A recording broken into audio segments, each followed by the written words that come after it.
बच्चों आज हम लोग रिलेटिव मोशन का आखिरी क्लास करने जा रहे हैं। हेडिंग डालेंगे relative motion in a plane, right. तो हम लोग इस टॉपिक को क्वेश्चन के माध्यम से ही कवर करेंगे। हम आपसे कहें कि मान लीजिए कि इक्विलैटरल ट्रायंगल है जिसका साइड लेंथ d है और इस ट्रायंगल के वर्टेक्स पर तीन particle a, b and c, तीन पार्टिकल इक्विलैटरल ट्रायंगल के वर्टेक्स पे हैं। तो सवाल लिखिए थ्री पार्टिकल्स, क्वेश्चन लिखिए three particle a, b and c, three particles A, B and C are situated at the vertices of an equilateral triangle, at vertices of equilateral triangle ABC of side length D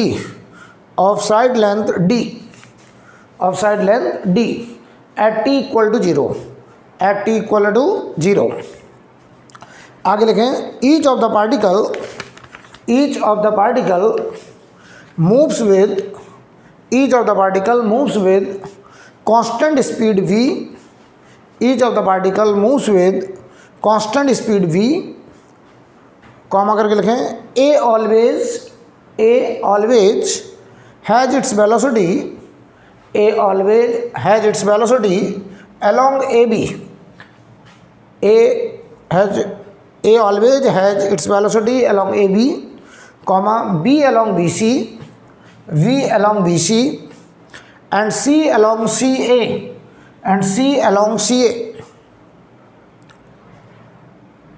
आगे लिखें full stop बाद at what time will the particle meet each other, at what time will the particle meet each other, at what time will the particle meet each other. कह रहे हैं तीनों particle एक दूसरे से कितने टाइम के बाद मिल जाएंगे। सवाल समझ लो पहले अच्छे से। ये एक प्लेन में तीन पार्टिकल ए बी सी, एक इक्विलैटरल ट्रायंगल जिसका साइड लेंथ डी है, उसके कॉर्नर पे है, वर्टेक्स में है। ए कह रहा मेरी वेलोसिटी बी की तरफ है और उसने वादा किया मैं कांस्टेंट स्पीड वी से चलूँगा और हमेशा बी पार्टिकल को टारगेट करूँगा। ध्यान से देखना, बी कह रहा मैंने टारगेट हमेशा किसको किया, सी को किया, और सी कह रहा मैं हमेशा टारगेट ए को करूँगा, और तीनों एक यूनिफॉर्म स्पीड v स्पीड से मोशन करेंगे। ठीक है, समझ तरह। जैसे बी पार्टिकल थोड़ा सा आगे बढ़ा तो देखो ए ने क्या वादा किया कि मैं अपना चेहरा, ए कह रहा मैं हमेशा बी की तरफ देखूंगा, यानी ए ने कहा कि मैं अपनी वेलोसिटी की डायरेक्शन हमेशा बी पार्टिकल की तरफ रखूंगा। तो जैसे बी पार्टिकल थोड़ा सा आगे बढ़ेगा तो ए देखेगा कि बी पार्टिकल तो यहाँ कहीं आ गया, तो ये तुरंत अपना रास्ता ऐसे बदलेगा, ऐसे ये अपना ट्रैक बदलेगा। और जैसे ही ए ने ट्रैक बदला तो सी कहेगा हमने तो हमेशा ए को टारगेट किया है, तो सी अपना ट्रैक ऐसे बदलेगा, यानी सी हमेशा किसकी तरफ देखेगा, ए की तरफ। और बताओ सी जैसे इधर घूमेगा बी पार्टिकल कहेगा हम हमेशा किसको देखेंगे, सी को देखेंगे। तो ये बताओ यहाँ से ऐसे घूमना शुरू करेगा। और ये तीनों पार्टिकल ए हमेशा बी को टारगेट करते हुए, सी हमेशा ए को टारगेट करते हुए और बी हमेशा सी को टारगेट करते हुए एकदम सिमेट्री में इस ट्रायंगल के सेंट्रॉइड पर, ये ट्रायंगल का सेंट्रॉइड, इस सेंट्रॉइड पर तीनों मीट करेंगे यहाँ पर। आपको पता है जब पार्टिकल ए यहाँ होगा, यहाँ चलो मान ले रहे हैं यहाँ, इस जगह पर जब पार्टिकल ए होगा तो इसकी वेलोसिटी ऐसे होगी टेंजेंट के, और ये वेलोसिटी किसकी तरफ होगी, बी की तरफ। तो बी पार्टिकल यहाँ कहीं होगा और इसकी वेलोसिटी ऐसे टेंजेंट के, तो पता पार्टिकल सी यहाँ कहीं होगा, और यहाँ जो वेलोसिटी होगी टेंजेंट के लॉन्ग, अगर हम इसको आगे बढ़ाएं तो ये देखिए ज़रा, ये देखिए ऐसे यहाँ कहीं होगा।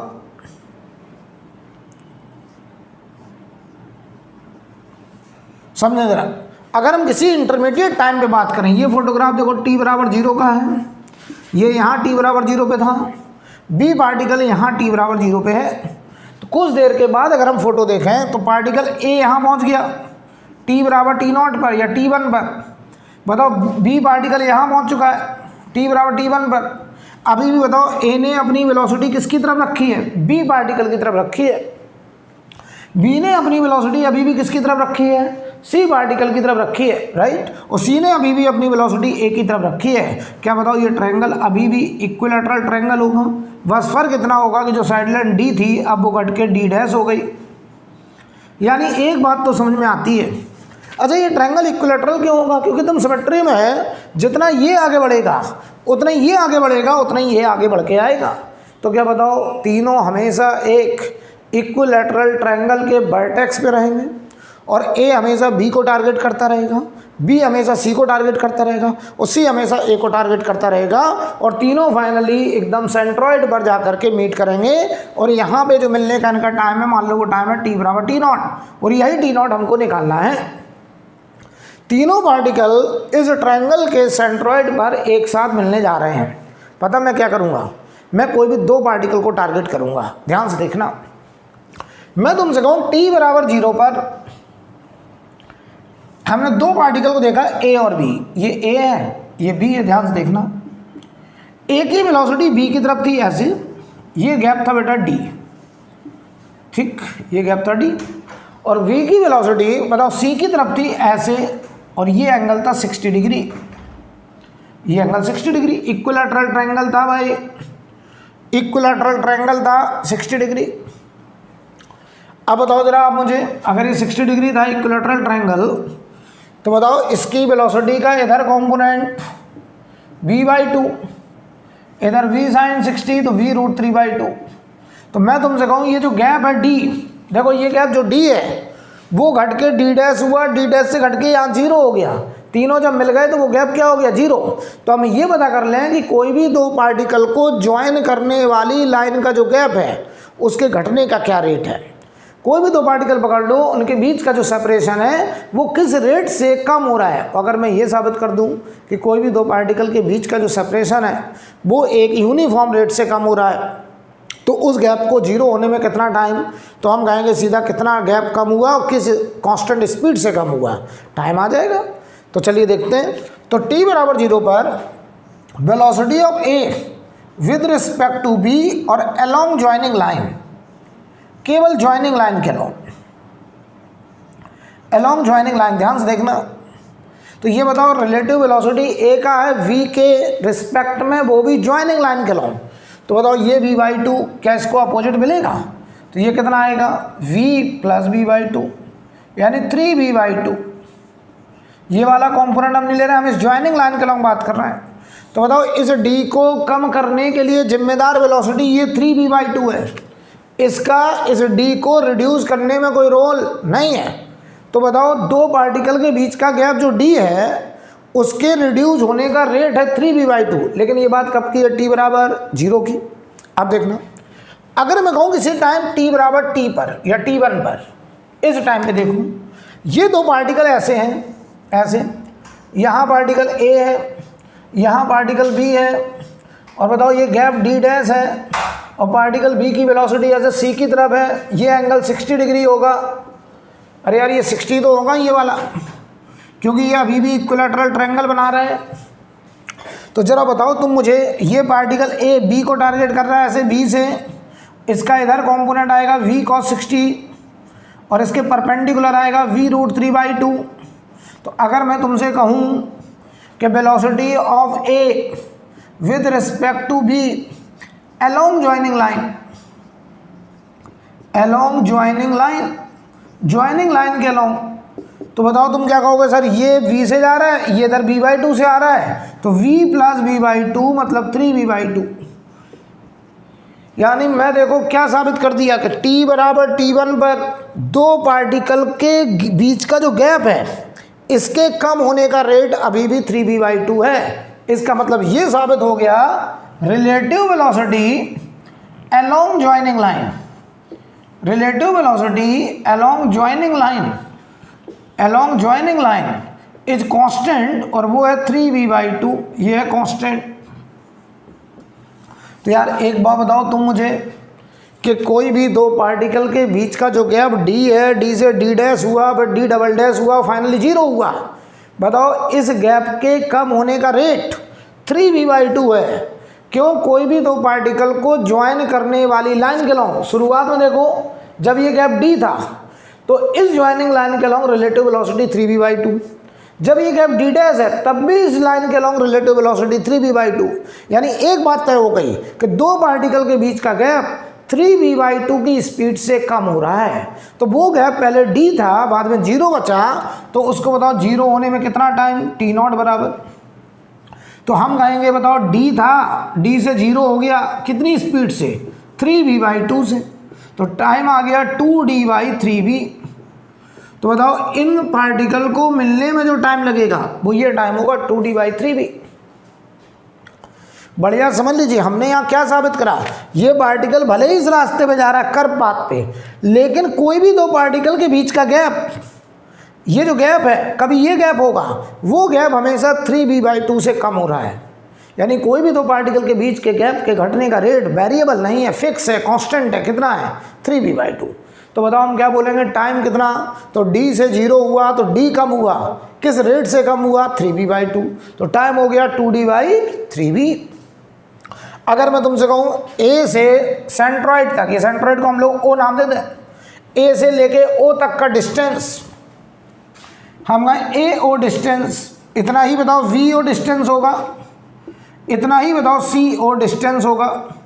हम कहें इन पार्टिकल ने कितना डिस्टेंस कवर किया, तो डिस्टेंस बताओ उस पार्टिकल की स्पीड इनटू टाइम।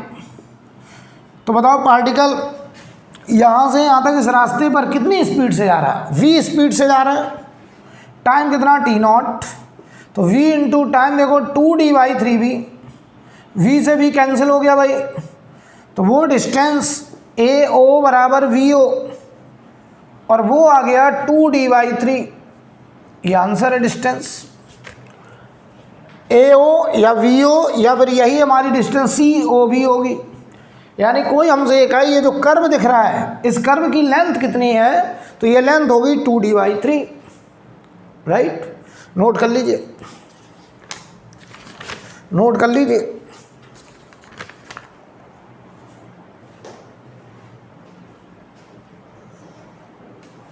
और ये पार्टिकल A पार्टिकल पूरे रास्ते हमेशा B को टारगेट करता रहा, B पार्टिकल हमेशा C को टारगेट करता रहा, C पार्टिकल हमेशा A को टारगेट करता रहा, और ये तीनों पार्टिकल हमेशा एक इक्विलैटरल ट्रायंगल के वर्टेक्स पे ही रहेंगे। बस उनके बीच का गैप लगातार घटता रहेगा और उस गैप के घटने का रेट हमेशा कांस्टेंट रहेगा और वो 3v/2 रहेगा, राइट। तो हमने देखो करा क्या है, कॉन्सेप्ट क्या है, हमने ये साबित कर दिया कि पूरे रास्ते में किसी भी टाइम पर relative velocity along joining line is constant, that is 3v/2। तो रिलेटिव में वो गैप d से 0 हो गया, पहले गैप d था, यहाँ पहुँच गए तीनों तो गैप 0 हो गया, तो ये d से 0 होने में 3v/2 की स्पीड ने इसको 0 किया, तो टाइम लग गया d/3v/2। I think clear. अब मान लो 4 पार्टिकल हों, एक स्क्वायर के कॉर्नर पे बैठे हैं, देखिए जरा ध्यान से अगला केस।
अब देखिए भाई, अब अगर हम आपसे कहें कि मान लो 4 पार्टिकल हैं, अगला एग्जांपल देखिए, मान लो 4 पार्टिकल्स हैं और वो 4 पार्टिकल एक स्क्वायर के कॉर्नर पर हैं ऐसे।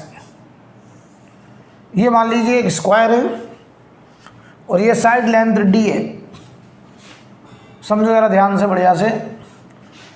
ये पार्टिकल A इसने कहा हम हमेशा बी को टारगेट करेंगे। ये पार्टिकल बी, इसने कहा मैं हमेशा सी की तरफ देखूंगा। ये पार्टिकल सी, इसने कहा मैं हमेशा डी की तरफ देखूंगा। ये पार्टिकल डी, इसने कहा मैं हमेशा ए की तरफ देखूंगा। यानी ए पार्टिकल कह रहा मैं हमेशा ए से बी की तरफ अपना चेहरा रखूंगा, अपने मोशन का डायरेक्शन ए टू बी रखूंगा। बी कह रहा मैं अपने मोशन का डायरेक्शन हमेशा बी से सी रखूंगा, और सी कह रहा मैं अपने मोशन का डायरेक्शन सी से डी रखूंगा, और डी कह रहा मैं अपने मोशन का डायरेक्शन डी से ए रखूंगा। अब देखो ये पार्टिकल बताओ, जैसे ही बी थोड़ा सा आगे बढ़ेगा तो ए पार्टिकल अपना रास्ता बदलेगा, ऐसे घूमेगा, और जैसे ही घूमेगा तो ये भी घूमने लगेगा, क्योंकि डी हमेशा किसको टारगेट करेगा, ए को। तो ध्यान से देखना, ये जैसे ही किसी भी एक को थोड़ा सा चलाइए, मान लो बी थोड़ा सा आगे बढ़ा तो इसने तुरंत रास्ता बदला, और इसने रास्ता बदला तो इसने रास्ता बदला, और जैसे ही ये बदला तो ये कह रहा हम तो हमेशा डी को टारगेट करेंगे ऐसे, और जब ये इधर आया तो इसने भी अपना रास्ता बदला ऐसे। तो ये चारों पार्टिकल फाइनली इस स्क्वायर के सेंटर पे मिलने जा रहे हैं। पता कैसे? इसका पाथ कुछ ऐसा होगा, ऐसा, इसका ट्रेजेक्ट्री कुछ ऐसा होगा, इसका ट्रेजेक्ट्री कुछ ऐसा होगा, इसका ट्रेजेक्ट्री कुछ ऐसा होगा, और ये चारों पार्टिकल इन ट्रेजेक्ट्री पे मूव कर रहे होंगे। आपको पता है किसी भी टाइम पर, आप किसी भी टाइम पे देख लो, जब ये पार्टिकल यहाँ होगा तो इसकी वेलोसिटी, पता ये हमेशा एक स्क्वायर का ही फॉर्मेशन करेंगे। तो मैं तुमसे कहूँ कि ये जो गैप डी है, ज्वाइनिंग लाइन कहलाऊँ, कोई भी दो पार्टिकल पकड़ लो, बताओ ये अगर सेंटर पे मिल रहे हैं तो ये डी बताओ यहाँ घट के क्या हो गया, 0, टी बराबर टी नॉट पर। यही टाइम हमको निकालना है। तो मैं कहूँगा बताओ ये पार्टिकल ए था, इसका v के अलॉन्ग वेलोसिटी v था, और b पार्टिकल ऐसे 90 डिग्री पे जा रहा था v वेलोसिटी से, और ये गैप d था। तो देखो मैं ये साबित करने जा रहा हूँ कि a से b को ज्वाइन करने वाली लाइन के अलॉन्ग जो रिलेटिव वेलोसिटी है वो कांस्टेंट है हमेशा। तो ध्यान दो, v relative along joining line, along joining line मतलब मैं ये बताना चाह रहा हूँ velocity of a with respect to b along joining line, या component of relative velocity along joining line, बताओ वो कितना आएगा। ये v है और ये 90 डिग्री पे है, तो रिलेटिव वेलोसिटी इस ज्वाइनिंग लाइन के अलॉन्ग v आएगा। अच्छा, कुछ देर के बाद जब ये पार्टिकल यहाँ होगा, देखो तो इसकी वेलोसिटी ऐसे टेंजेंट के अलॉन्ग, तो ये पार्टिकल यहाँ होगा, इसकी वेलोसिटी ऐसे टेंजेंट के अलॉन्ग, ये यहाँ होगा, इसकी वेलोसिटी ऐसे टेंजेंट के अलॉन्ग, और ये चारों पार्टिकल हमेशा एक स्क्वायर का फॉर्मेशन करेंगे। ये डी डैश, ये गैप लगातार घटता जा रहा है, और घटते घटते यहाँ 0 हो गया। तो हम किसी दूसरे टाइम पर, मान लो ये टाइम t बराबर t ले लें, यार ये एक स्क्वायर है, 90 डिग्री एंगल होंगे ये सब। तो बताओ किसी इंटरमीडिएट टाइम t बराबर t पे देखें, फिर हमने a और b को टारगेट किया, तो ये a है, b की तरफ b वेलोसिटी से जा रहा है, और ये पार्टिकल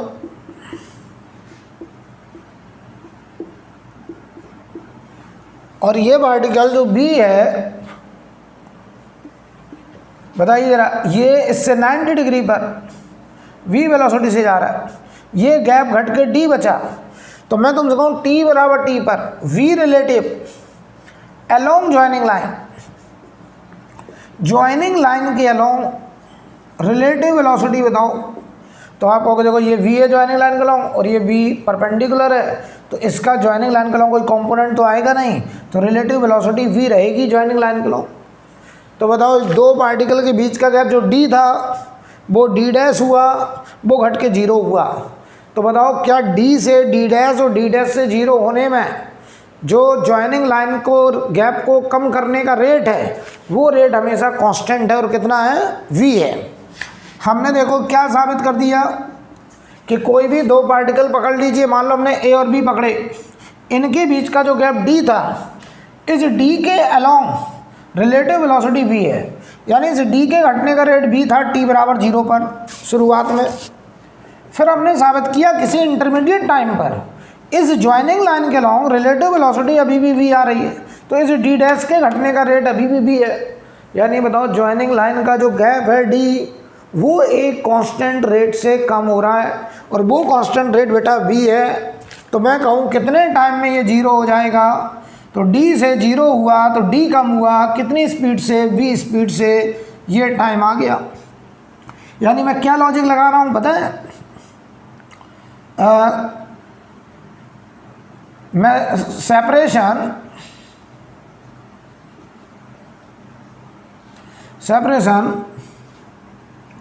डिक्रीज्ड, कितना सेपरेशन कम हुआ बिटवीन टू पार्टिकल्स, कि कितना सेपरेशन कम हुआ upon v relative along joining line.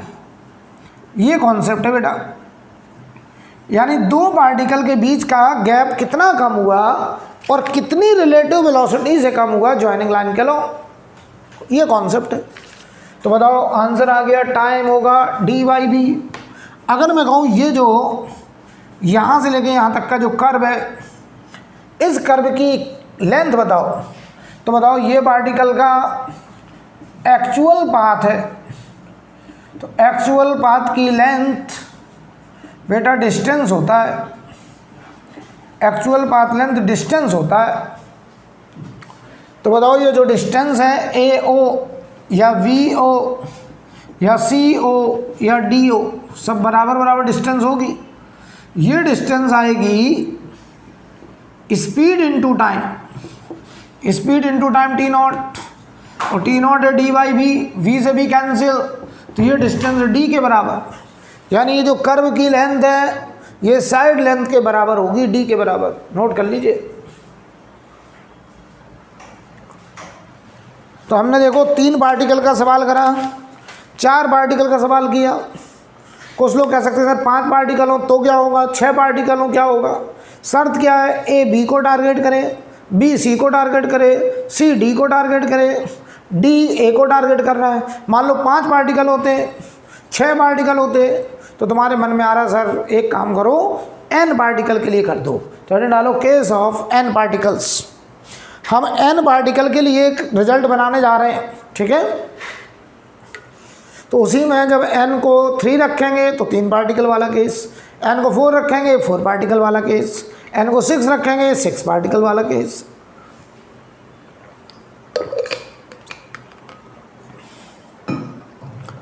तो डालिए केस ऑफ n पार्टिकल्स।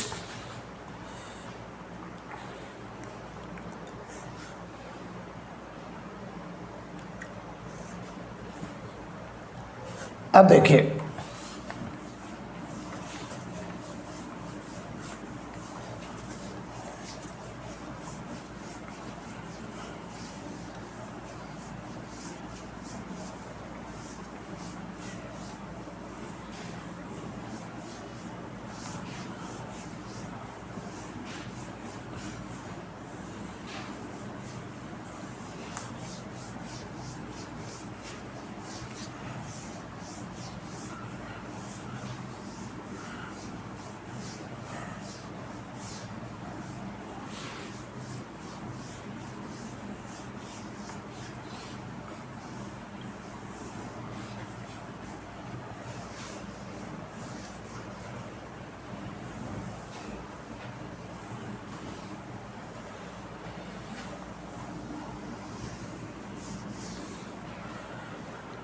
देखिए भाई, अब मान लो n पार्टिकल का केस करें।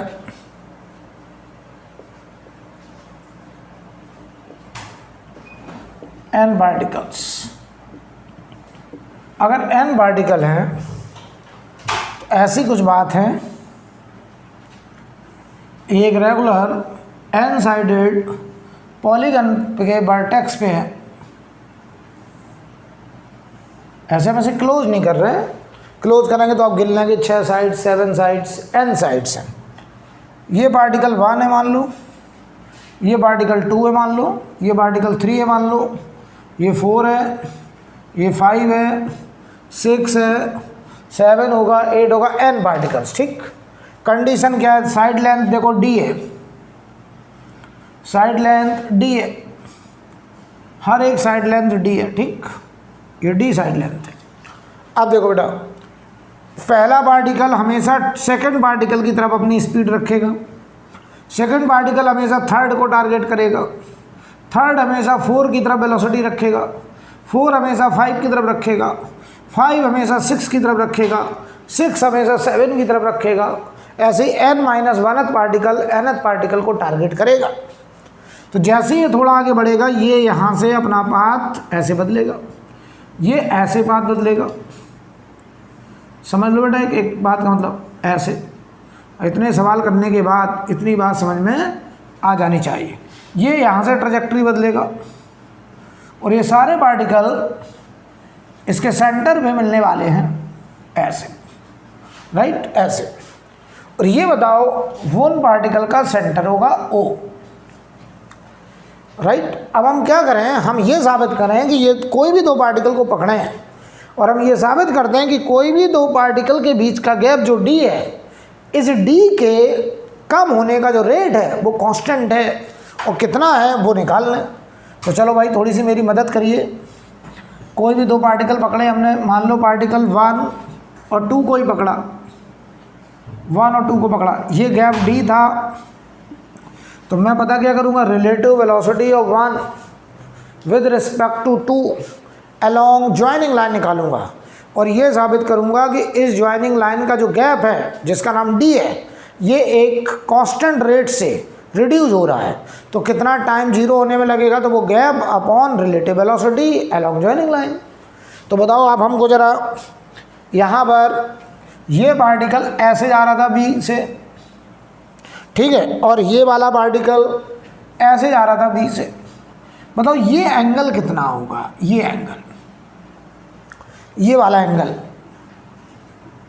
ये एंगल होता है 2π/n, 2π/n, ठीक है। अगर ट्रायंगल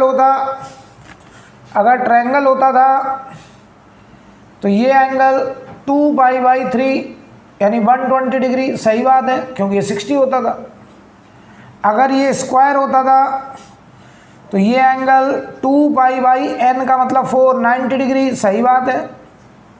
तो ये एंगल 2π/n होता है। तो देखो अगर ये 2π/n एंगल है तो इधर कंपोनेंट v cos 2π/n और इसके परपेंडिकुलर v sin 2π/n, ठीक है। मैं लिखने जा रहा हूँ velocity of 1 with respect to 2 along joining line, along joining line, joining line के अलोंग। तो बताओ ज्वाइनिंग लाइन के अलोंग ये v cos 2π/n है, ये v है, तो बताओ इसको हम अपोजिट देंगे तो v minus v cos 2π/n। यार अब ये नहीं बताऊंगा कि ये रिलेटिव वेलोसिटी कैसे निकालते हैं, सब सिखाया है। अच्छा ये वाले का कोई रोल नहीं है, क्यों? क्योंकि ये इस ज्वाइनिंग लाइन के परपेंडिकुलर है, तो इस गैप को कम करने में इसका कोई रोल नहीं है, इसका रोल है और इसका रोल है। और इस लाइन के लॉन्ग रिलेटिव वेलोसिटी आ गई दिस। अगर हम v कॉमन ले लें तो 1 माइनस cos 2π/n। तो देखो सवाल एकदम ख़त्म होने पे कितने टाइम में ये गैप कम हो जाएगा। तो ये गैप था कितना d, बाद में कितना हो गया 0। किस रेट से कम हुआ, तो नीचे लिखेंगे relative velocity along joining line. एकदम आसान हो गया भाई। तो d अपॉन v कॉमन ले लो, 1 minus cos 2π/n, cos 2π/n। ये आंसर आ गया भाई, ये आंसर आ चुका है, ये आंसर आ गया भाई। नोट कर लीजिए, नोट कर लीजिए, ये आंसर है। इतने टाइम में वो सारे पार्टिकल उस एन साइडेड रेगुलर पॉलीगन के सेंटर पर मिलने वाले हैं। कितना टाइम लगेगा वो टाइम ये लिखा है।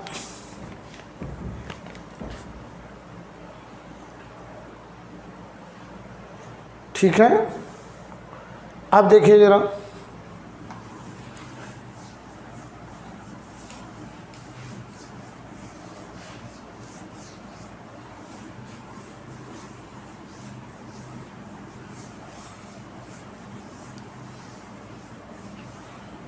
अब अगर हम यही बोल दें कि देखना भाई जो टाइम आया है T0 वो आ रहा है d/v times 1 minus cos 2π/n, यही तो आ रहा है। चलो भाई यहाँ से देखना, अगर ये n बराबर 3 का सवाल हो जाए तो ये 3 पार्टिकल एक इक्विलैटरल ट्रायंगल के वर्टेक्स में है, तो टाइम देखो कितना लगेगा, d/v 1 माइनस cos n को 3 रखो तो 360/3 cos 120, और cos 120 होता है -½ तो देखो टाइम आएगा d/v 1 माइनस -½ तो क्या ये बताओ 3/2 हो जाएगा, तो आंसर आएगा 2d/3b। चेक करो, यही तो रिजल्ट अभी निकाल के गए थे। अगर बताओ n बराबर 4 का केस हो जाए, 4 पार्टिकल एक स्क्वायर के वर्टेक्स पर बैठ जाए, ए बी को टारगेट करे, बी सी को टारगेट करे, सी डी को टारगेट करे, डी ए को टारगेट करे, तो वो सारे पार्टिकल का सेंटर पे मिलने का टाइम n की जगह 4 रखो तो d/v 1 माइनस cos 2π/4, और cos 2π/4 होता है बेटा 90 cos π/2, और cos 90 की वैल्यू आपको ऑलरेडी पता है 0 होती है भाई। तो बताओ ये टाइम आ रहा है देखो d/v, क्या यही निकाल के गए हो? यस।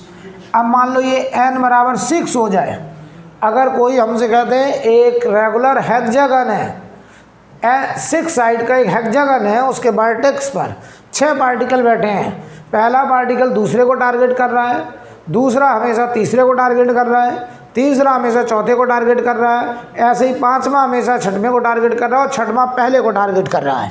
उस केस में सारे पार्टिकल के मिलने का time d side length v 1 minus cos 2π/n की जगह 6 रख दिया हमने, देख लो बेटा। ठीक है, तो ये देखो रिजल्ट कितना आ रहा है, d/v 1 माइनस cos 2π/n था, n की जगह हमने कितना रख दिया 6, तो बताओ ये कितना आएगा π/3। देख लो यार, cos π/3 और cos 60 कितना होता है हाफ, तो ये हाफ बचा तो 2 ऊपर चला गया, आंसर आएगा 2d/v, ये आंसर होगा। तो अगर बताओ 6 पार्टिकल का केस होगा तो वो 6 पार्टिकल उस रेगुलर हेक्सागन के सेंटर पे 2d/v टाइम के बाद मिलेंगे। तो हमने तो बताओ एक जनरल केस कर दिया, n साइडेड पॉलीगन का कर दिया, तो कोई भी कंडीशन होगी हम आराम से कर सकते हैं, राइट। नोट करिए,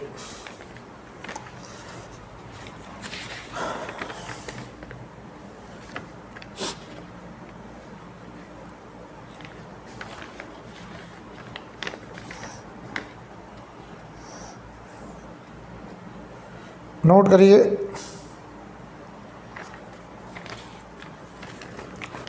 तो देखो ये टॉपिक यहाँ ख़त्म होता है, लेकिन हम कुछ सवाल अपनी तरफ से और करवा दे रहे हैं, ठीक है। कुछ क्वेश्चंस मैं अपनी तरफ से करवा दे रहा हूँ, ठीक है, ताकि आपको रिलेटिव मोशन का पूरा प्रैक्टिस बढ़िया से हो जाए। देखिए जरा,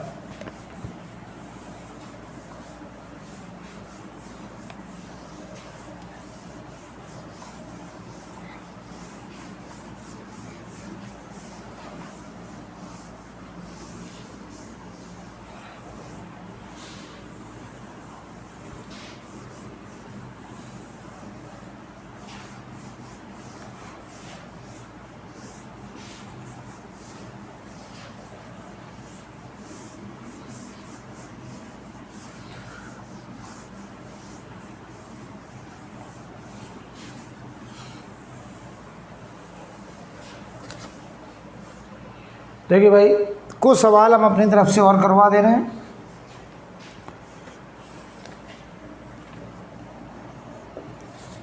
क्वेश्चन लिखिए, a cart is moving, question लिखिए, a cart is moving horizontally along a straight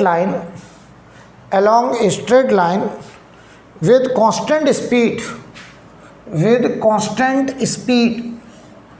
30 metre per second with constant speed 30 metre per second, इसकी स्पीड कांस्टेंट है 30 मीटर पर सेकेंड, इसके पास कोई एक्सेलरेशन नहीं है, ठीक है, ये कांस्टेंट दिया गया हमको, ठीक। चलिए आगे, a projectile is to be fired, a projectile is to be fired from the moving cart, a projectile is to be fired from the moving cart in such a way that it will return to the cart, that it will return to the cart, that it will return to the cart after the cart has moved, after the cart has moved 80 meters, 80, after the cart has moved 80 meter, after the cart has moved 80 meter, right. Full stop वाले लिखें, at what relative speed, at what relative speed must the projectile be fired, at what relative speed, bracket में लिख लो with respect to cart, at what relative speed bracket में with respect to cart must the projectile be fired, right. तो सवाल देखो क्या है, हमने यहाँ से एक पार्टिकल को ऐसे फायर किया, मान लो हमने थीटा एंगल फायर किया, ध्यान से देखना, ये पूरी बात हम अभी अर्थ के रिस्पेक्ट में कर रहे हैं, विद रिस्पेक्ट टू अर्थ, यहाँ पे खड़े होकर देख रहे हैं। हमसे कह रहे हैं कि ये पार्टिकल कार्ट पर वापस आ जाता है, कब, जब ये कार्ट, ये जो कार्ट है यहाँ से 80 मीटर आगे बढ़ जाता है।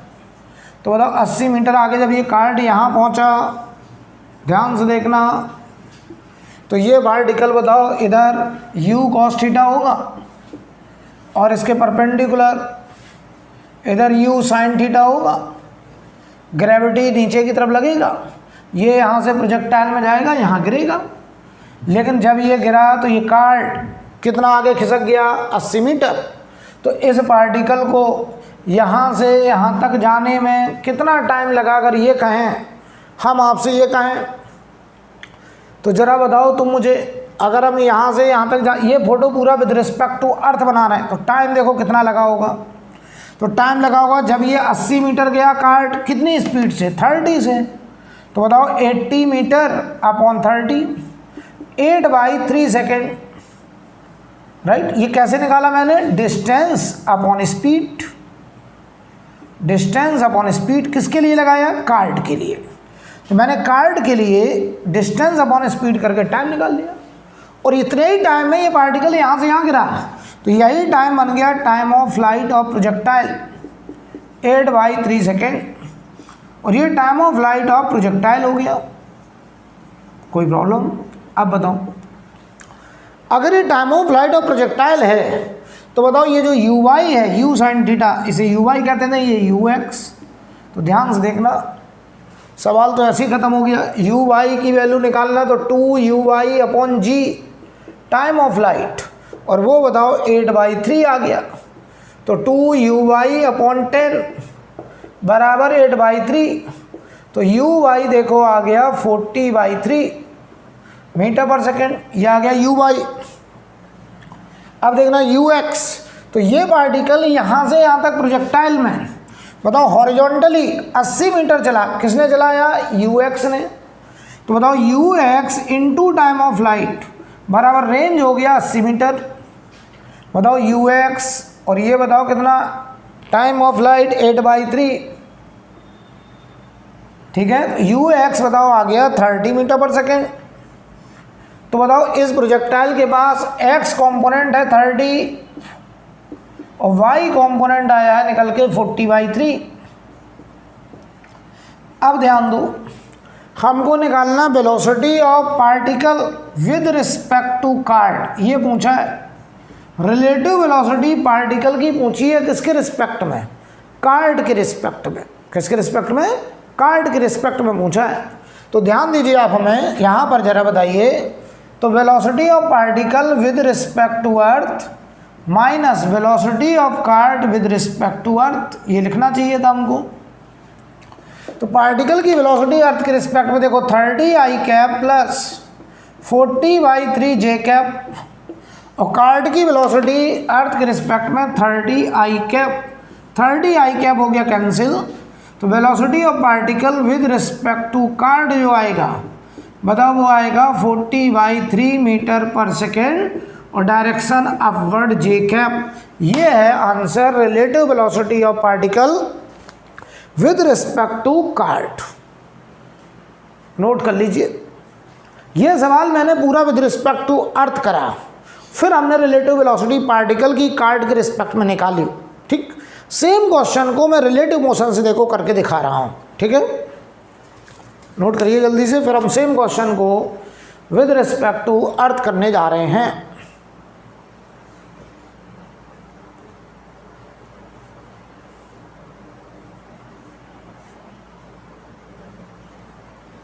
सेम क्वेश्चन को मैं विद रिस्पेक्ट टू कार्ड करने जा रहा हूँ, अभी हम लोगों ने विद रिस्पेक्ट टू अर्थ करा है। ठीक है, चलिए देखते हैं।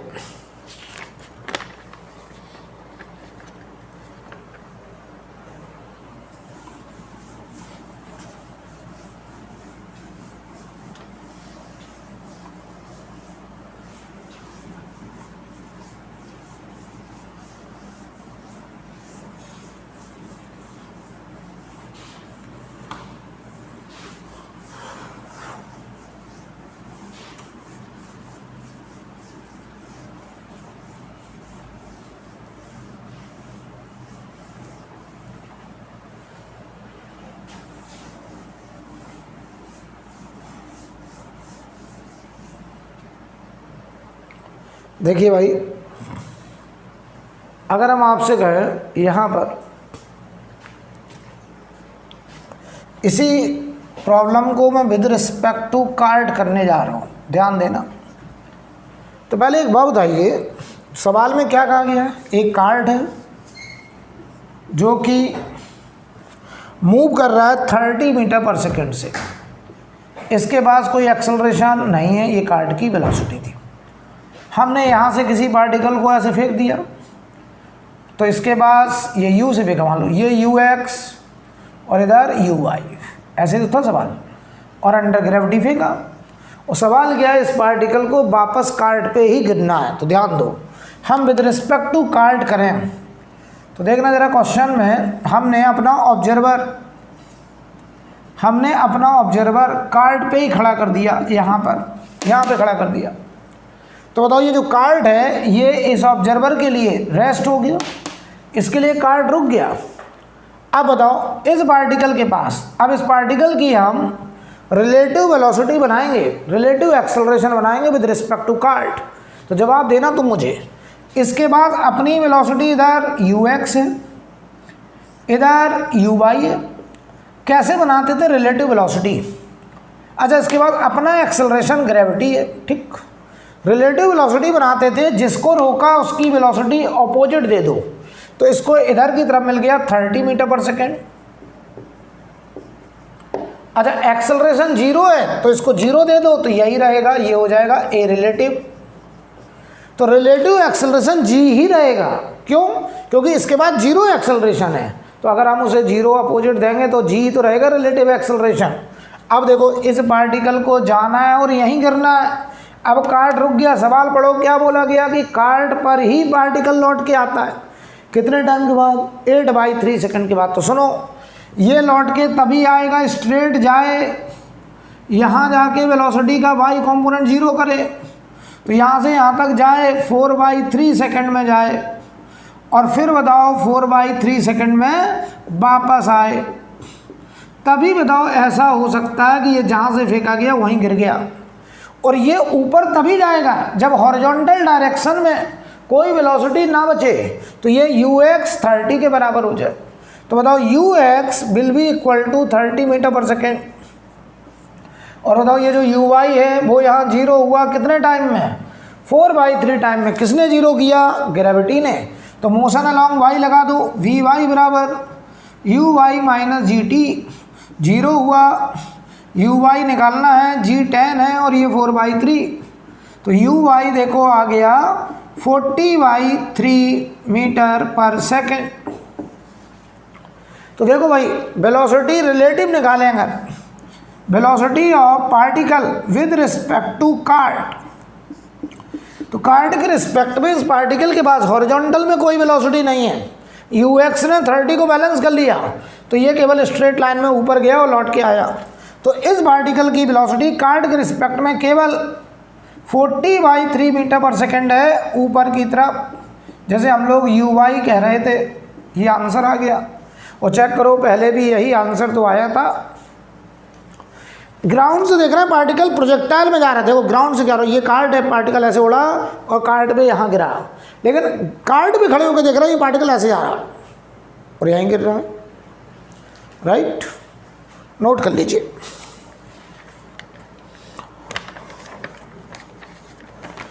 अगला सवाल हम लोग करने जा रहे हैं।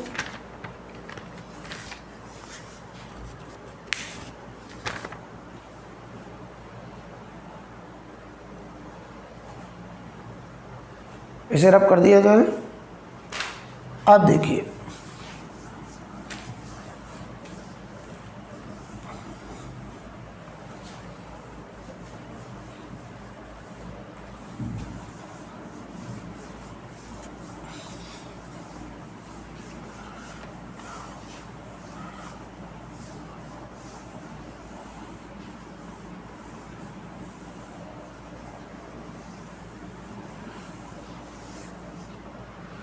चलिए अब देखिए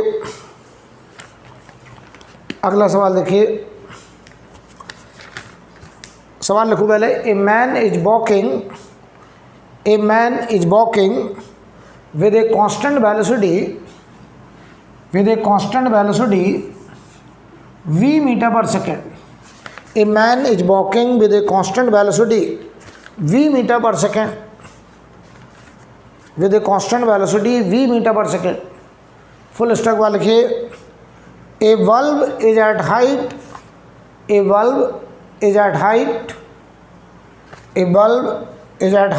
capital H। A bulb is at height capital H above the ground। A bulb is at height capital H above the ground। Full stop वाले लिखें। Consider the man and the bulb to be in same plane। Consider the man and the bulb to be in same plane। Full stop वाले की। The height of the man is h, small h, height of the man is h। Find out velocity of tip of the shadow। velocity of tip of shadow of man। find out velocity of tip of shadow of man। Right, हमें man की जो shadow बन रही होगी उसके tip की velocity बतानी है कि उसका जो टिप है वो किस रेट से आगे बढ़ रहा होगा, हमको ये पता करना है। राइट, तो ज़रा समझते हैं। क्वेश्चन देखो बेटा, पहले क्या है, सवाल पढ़ लो आप। सवाल में कह रहे हैं एक बल्ब है, मान लीजिए यहाँ पे एक बल्ब लगा है। ठीक, ध्यान से देखना, तुम खुद समझ जाओगे भी सारी बात। ये मान लो एक बल्ब है, ये लाइट सोर्स है, बल्ब है। ठीक, और ये जो बल्ब है ये बताओ h हाइट पे है, कैपिटल H हाइट। ये मान लो ग्राउंड है, यहाँ पर आप मान लीजिए कि ये ग्राउंड है और ये हाइट है हमारी कैपिटल H, ये कैपिटल H हाइट। ठीक, ध्यान से देखना, ये ग्राउंड है। ठीक, समझना, ये कैपिटल H हाइट है और ये बल्ब था। एक आदमी, उसकी हाइट है, ये मान लो वो आदमी है ऐसे, इसकी हाइट है स्मॉल h, ऐसे खड़ा हुआ है यहाँ पे। अभी मान लो वो यहाँ खड़ा भी है, मूव करेगा। ध्यान से देखना, मैं आपको समझाना चाहता हूँ। मान लो यहाँ बल्ब लगा है और मैं इधर खड़ा हूँ, मुझे मान लो परेशान हो, यहाँ बल्ब लगा है, तो बताओ मेरी शैडो कहाँ बन रही होगी, जरा फील करिएगा। शैडो का मतलब क्या होता है? शैडो का मतलब अंधेरा, डार्कनेस, छाया बोलते हैं इसको। तो मान लो यहाँ बल्ब लगा ऐसे, बताओ जो लाइट रे मेरे पीठ पे यहाँ यहाँ यहाँ पड़ रही होंगी उनकी बताओ यहाँ पे शैडो बन रही होगी, अंधेरा होगा यहाँ पे। बताओ कब तक अंधेरा होगा? जब तक कि लाइट रे हमारे यहाँ पर हेड को ग्रेज करके ना जाए। वही रे जब जहाँ पड़ेगी वहाँ ब्राइटनेस होगी और यहाँ से लेके उस रे तक हमेशा बताओ शैडो मिलेगा। तो ध्यान से देखना, हम बात करें इस रे की जो इसके हेड को छूता हुआ चला जाए, ऐसे ऐसे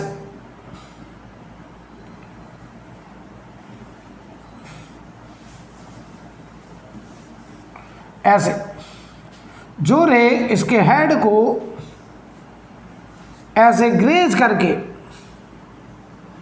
ऐसे जा रहा होगा यहाँ पे, तो यहाँ से लेकर के यहाँ तक ये शैडो होगा। इसे मैंने नाम दे दिया, मान लो x नाम दे दिया, इसे नाम दे दिया मैंने चलो y, इसको y बोल दे रहे हैं, कोई दिक्कत नहीं। बल्ब से पर्सन की दूरी y मान ली और पर्सन से शैडो की लेंथ x मान ली, ठीक। अगर ये पर्सन यहाँ रुका होता तो शैडो कितनी लेंथ होती? x। ये हमारा शैडो लेंथ होता, ये हमारा शैडो लेंथ होता, ध्यान से देखना x। और ये उस शैडो का टिप होता, ये टिप ऑफ शैडो होता, टिप ऑफ शैडो, ठीक।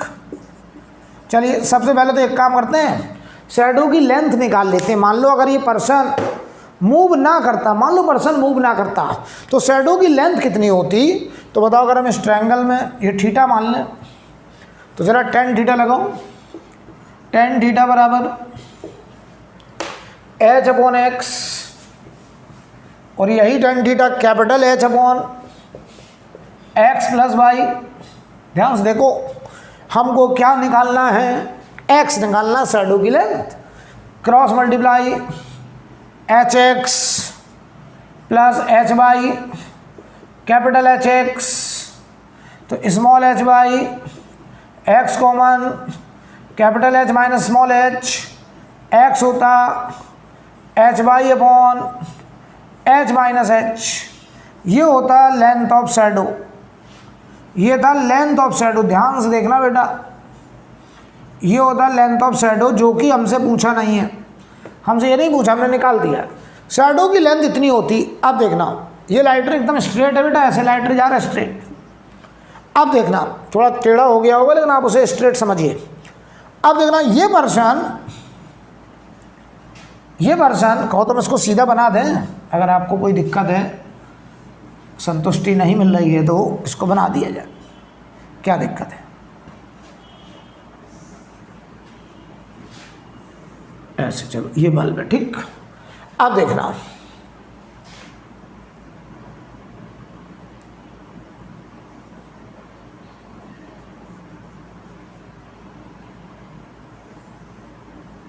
ठीक। अब देखो, मैं आपसे कहूं, अब ये पर्सन इधर की तरफ v वेलोसिटी से चलने लगा, तो बताना तुम मुझे, जैसे ये इधर की तरफ जाएगा, तो अब बताओ ये शैडो यहाँ कहीं भागेगा, तो क्या ये शैडो का टिप इधर की तरफ जाने लगेगा? बढ़िया से समझ लीजिए, ये मार्कर को आदमी समझो। जब ये आदमी यहाँ चला जाएगा तो शैडो अब यहाँ कहीं पहुँच जाएगा, तो क्या ये टिप राइट साइड भागेगा? यस। हमको इसी टिप की वेलोसिटी बतानी है, ये वेलोसिटी का नाम हमने b डैश रखा, b डैश, ये निकालना हमको, b डैश निकालना। ये b डैश हमसे पूछा velocity of tip of the shadow, right. बहुत आसान है यार, बहुत आसान। पता है मैं क्या करूं? मैं तो यहीं से सॉल्व कर दूं, यहीं से। देखो ये रिलेशन आ चुका है, देखना यहीं से कर दे रहा हूं। x बराबर small h upon capital H minus small h into y, ठीक। ध्यान से देखना, इस इक्वेशन को जरा डिफ्रेंशिएट कर दो with respect to time, time के साथ। देखना जरा, dx अपॉन dt बराबर small h upon capital H minus small h is constant, और ये बनेगा dy/dt।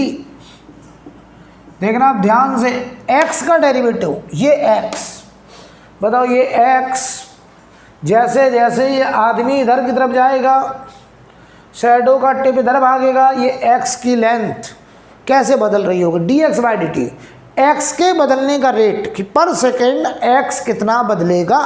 तो जवाब दे रहा तुम मुझे, अगर ये इधर भाग रहा है 10 मीटर पर सेकेंड से, और ये आदमी पीछा कर रहा है 4 मीटर पर सेकंड से। तो जवाब दो, ये 10 मीटर खिसका, इसने पीछा करा 4 मीटर, तो बताओ ये x बढ़ा कितना 6 मीटर पर सेकंड।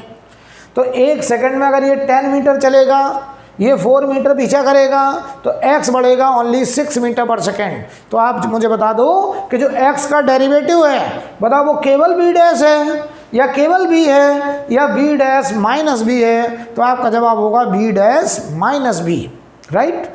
बहुत बढ़िया। क्यों? क्योंकि ये जो गैप है ये इन दोनों की रिलेटिव वेलोसिटी के रेट से कम होगा। इस x को कम करने का जो रेट होगा वो इन दोनों का रिलेटिव वेलोसिटी होगा और वो होगा b डैश माइनस b। तो बता इस x का derivative b dash minus b, इधर देखो रख रहा हूँ value h upon h minus h into बताओ y का डेरिवेटिव। बताओ इस y को बढ़ाने के लिए कौन जिम्मेदारी? आदमी जैसे जैसे इधर खिसकेगा y बढ़ेगा, तो y के बढ़ने का रेट है b, तो ये लिखा जाएगा dy बाई dt की जगह b। बढ़िया से देख लो यार, किसी के मन में ये डाउट तो नहीं है कैसे आ गया? बताओ जल्दी से यार। ये तो सिंपल सी बात है, ऐसी बात है, आप हमको काफ़ी निराश कर रहे हैं। ये b डैश है और ये v है, अभी अभी करके गए। कोई तुमसे कहे x के बढ़ने का रेट बताओ, ये वाला पॉइंट b डैश से भाग रहा है, ये पीछा b से कर रहा है, तो ये x किस रेट से बढ़ेगा? तो जवाब होगा b डैश माइनस b। कोई प्रॉब्लम है क्या? तो बताओ भाई, क्रॉस मल्टीप्लाई। तो यहाँ पर या एक काम करो, क्रॉस मल्टीप्लाई मत करो, तो मैं क्या निकालना? b dash. तो b डैश को यहीं रोक लो, H B upon h minus h plus b। LCM ले लो, तो capital H B minus small H B upon h minus h, small H B cancel. तो b dash velocity of tip of the shadow, person का जो shadow बन रहा है उसका जो टिप पॉइंट है वो किस रेट से आगे बढ़ेगा? वो आ गया capital H B upon h minus h। ये आंसर है बेटा। h जहाँ पर बल्ब की हाइट है, लाइट सोर्स की हाइट है, ये v बताओ पर्सन की वेलोसिटी है, ये बताओ h पर्सन की हाइट है, और ये b dash velocity of tip of the shadow, velocity of tip of shadow. Note कर लो, नोट कर लीजिए।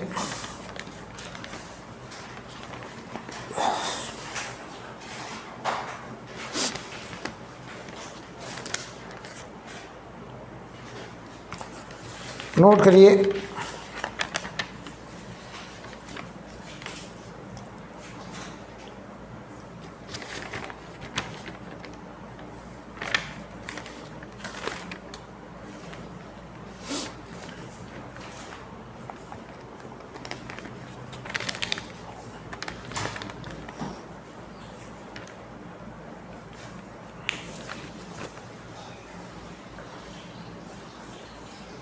हो गया। अगला सवाल लिखिए। अगला सवाल लिखें, a river is flowing from west to east. A river is flowing from west to east. जो रिवर में फ्लो है, करंट है, वो वेस्ट से ईस्ट की तरफ है। A river is flowing from west to east with a speed of 5 meter per minute, with a speed of 5 meter per minute, with a speed of 5 meter per minute। ठीक है, full stop वाला लिखिए। A man can swim in still water, a man can swim in still water with a velocity of 10 meter per minute, 10 meter per minute, right। Full stop वाले की in which direction should the man swim so as to take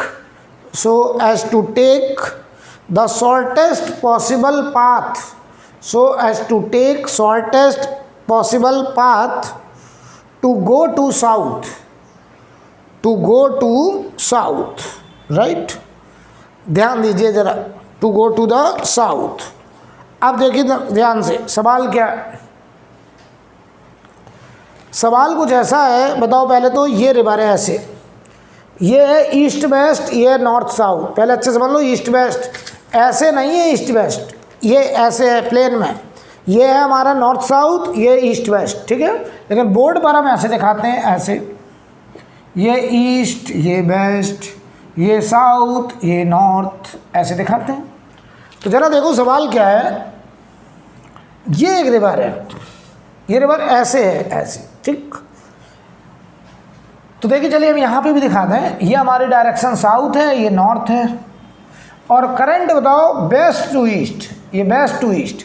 इधर बताओ river flow है कितना, 5 metre पर minute. और बताओ वो पर्सन चाहता है कि साउथ से नॉर्थ पहुँच जाए, यहाँ सामने पहुँचना चाहता है, शॉर्टेस्ट पॉसिबल पाथ में रिवर को क्रॉस करना चाहता है, शॉर्टेस्ट पॉसिबल पाथ में। तो आप हमको एक बात बताइए, अगर शॉर्टेस्ट पॉसिबल पाथ में क्रॉस करना है तो उसने बताओ एक्सरसाइज से जो वेलोसिटी बनाता है वो उसे बोलते थे velocity of man with respect to river. बताओ ये रिलेटिव वेलोसिटी होती थी, या ऐसे बोले स्टिल वाटर वाली वेलोसिटी होती थी, जो कि एक्सरसाइज वाली वेलोसिटी होती थी, जो कि मसल्स पावर से जनरेट होती थी, और वो है 10 मीटर पर मिनट। तो हम बताओ कहेंगे अगर उसे यहाँ जाना स्ट्रेट, शॉर्टेस्ट पाथ, यही बेटा शॉर्टेस्ट पाथ है। क्या ये केस मैंने कराया था? यस। तो मैं उससे सजेस्ट करूँगा कि आप इधर को स्विमिंग शुरू करिए, इस किनारे से थीटा एंगल पे शुरू करिए, ताकि आपको जब रिवर फ्लो इधर मिले यू, जो कि 5 मीटर पर मिनट है, तो हम कहेंगे आप अपनी वेलोसिटी का एक कंपोनेंट इधर छोड़ दो v cos थीटा, और एक इधर छोड़ो v sin थीटा। और बताओ ज़रा, मैं कहूँगा जो v cos थीटा है आपका, वो बताओ इस 5 के बराबर हो जाए। तो जवाब दो मुझे, यानी v cos थीटा 5 के बराबर, यानी u के बराबर। ये v देखो दिया 10 मीटर पर मिनट। सवाल आपने पढ़ा अच्छे से, मैं ये मान रहा हूँ। तो 10 cos थीटा बराबर 5, cos थीटा हाफ, थीटा आया 60 डिग्री। अब सुनो, इस डायरेक्शन को लिखने के कई तरीके देखना। ये 60 डिग्री इधर आ रहा है, ये 60 डिग्री आया है, इसको कहने के कई तरीके देखना ध्यान से। पहला तरीका, आंसर लिखने के तरीके, हमसे पूछा है किस डायरेक्शन में उसे मूव करना चाहिए। तो पहला फॉर्मेट आप कह सकते थे, ये एंगल कितना, 120 डिग्री, 120 डिग्री, बताओ जरा, 120 डिग्री विद, बताओ ये करंट फ्लो इधर है, तो 120 degree with down stream motion. तो पहला ऑप्शन ऐसे लिख सकते हैं, 120 degree with down stream motion. एक एक बात का मतलब समझ लो। डाउन स्ट्रीम मोशन का मतलब है, विद डाउन स्ट्रीम मोशन का मतलब है 120 degree with current flow, with river flow, ऐसे भी कह सकते हो, 120 degree with river flow, right. या हम ईस्ट वेस्ट के रिस्पेक्ट में कहें तो ये एंगल आया देखो 60, ये आया था 60 बेटा, इधर की तरफ स्विमिंग हुई थी, ये देखो, ये नॉर्थ है, ये साउथ है, इधर वेस्ट है, तो ये 60 था। इसे हम कह सकते हैं 60 डिग्री नॉर्थ ऑफ वेस्ट, या इसी का नाम ये 30 होगा, तो 30 डिग्री वेस्ट ऑफ नॉर्थ। तो ये आंसर भी हो सकता है 60 डिग्री नॉर्थ ऑफ वेस्ट, या 30 डिग्री वेस्ट ऑफ नॉर्थ। ये सारे आंसर हैं, एक ही बात को 4 तरीके से कहा गया है। कुछ भी लिख दीजिए, राइट, नोट कर लो बेटा। ऐसा सवाल एक आपने मुझे भी कल भेजा भी था, किसी ने भेजा था उसमें ग्रुप में, ऐसा ही सवाल था, नोट कर लीजिए।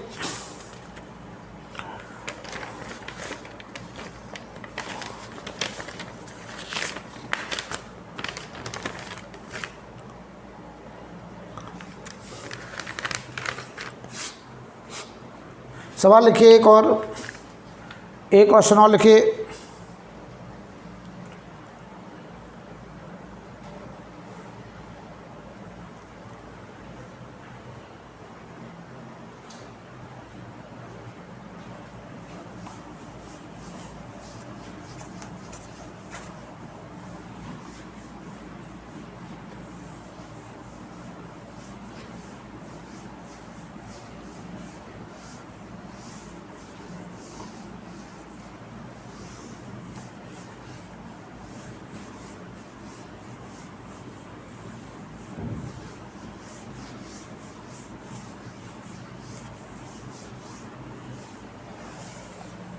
एक सवाल और करिए। सवाल लिखें रेन इज फॉलिंग, क्वेश्चन लिखिए rain is falling with a velocity vector minus 2i cap minus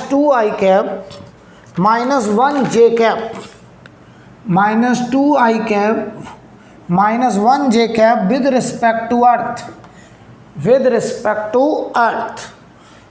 यानी हमको सवाल में देखो रेन की velocity with respect to earth दी गई है -2i - 1j, ये रेन की velocity with respect to earth दी गई है। आगे लिखें a man is walking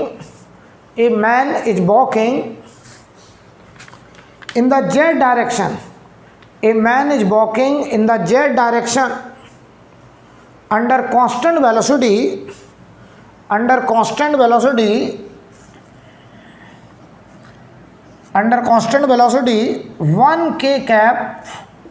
1k cap with respect to earth, 1k cap with respect to earth, right? Full stop बाद he open his umbrella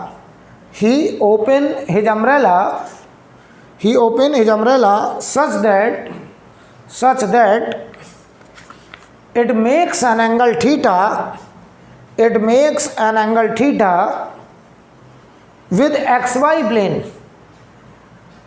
He open his umbrella such that it make an angle theta with xy plane। Find value of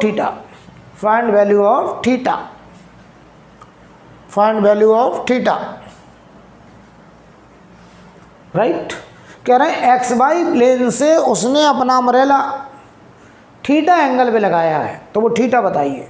तो पहले तो एक बात बताओ, सवाल में rain की वेलोसिटी अर्थ के रिस्पेक्ट में -2i - 1j दिख रही है। रेन की ये रियल वेलोसिटी है विद रिस्पेक्ट टू अर्थ। एक पर्सन भाग रहा 1k कैप से, ठीक। तो कह रहे हैं बताओ उस पर्सन ने उस बारिश से बचने के लिए अपना अम्ब्रेला xy प्लेन से कितने एंगल पे लगाया होगा, ये सवाल है। किसने? xy प्लेन से। तो ध्यान दो, कुछ ऐसी बात हो गई है यहाँ पर कि मैं तुमसे कहूँ बताओ, जैसे मैं मान लो पर्सन हूँ, बारिश हो रही है, मैं भाग रहा हूँ रोड पर, तो मुझे बारिश कितने स्पीड से किस डायरेक्शन में नज़र आएगी, उसी डायरेक्शन में हम अपना अम्ब्रेला लगाएंगे। तो पहले हम निकालें velocity of rain with respect to moving man, ये निकालें पहले। इस पर्सन को ये रेन जितनी वेलोसिटी से जिस डायरेक्शन में नज़र आएगा उधर ही अम्ब्रेला लगा देगा। तो बताओ ज़रा, ये बनेगा velocity of rain with respect to earth minus velocity of man with respect to earth.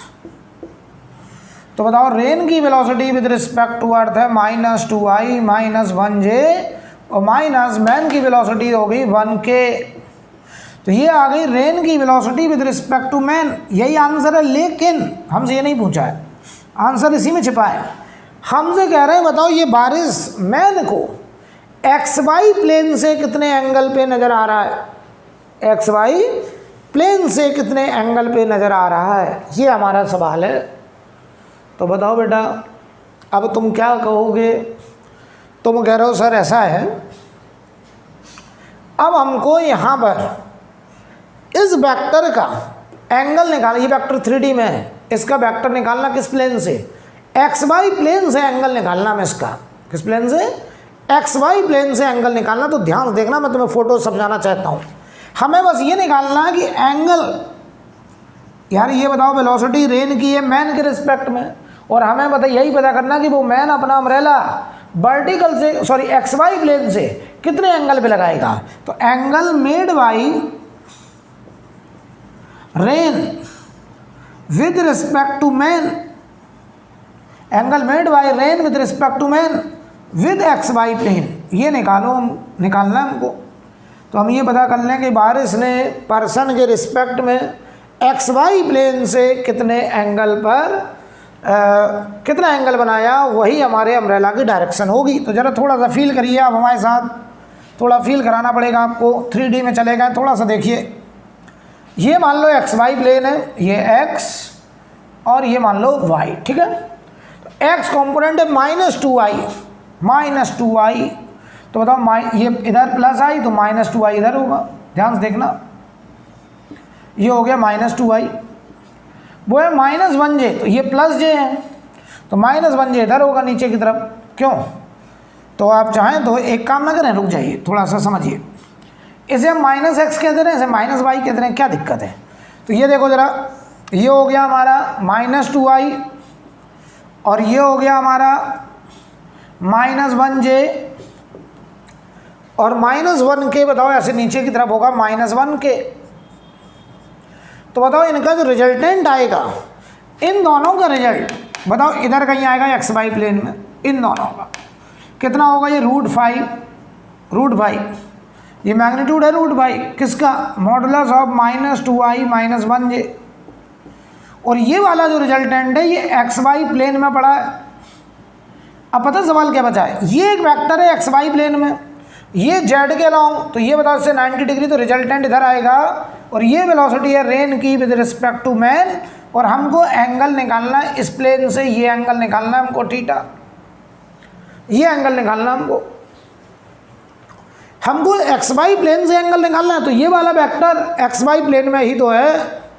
तो बताओ ये थीटा लगा दो, tan theta perpendicular upon hypotenuse, तो बताओ परपेंडिकुलर होगा 1 upon base, sorry tan theta perpendicular upon base, और बेस है √5, ये बताओ tan theta perpendicular upon base, तो एंगल आ गया tan इनवर्स 1/√5, ये आंसर है भाई।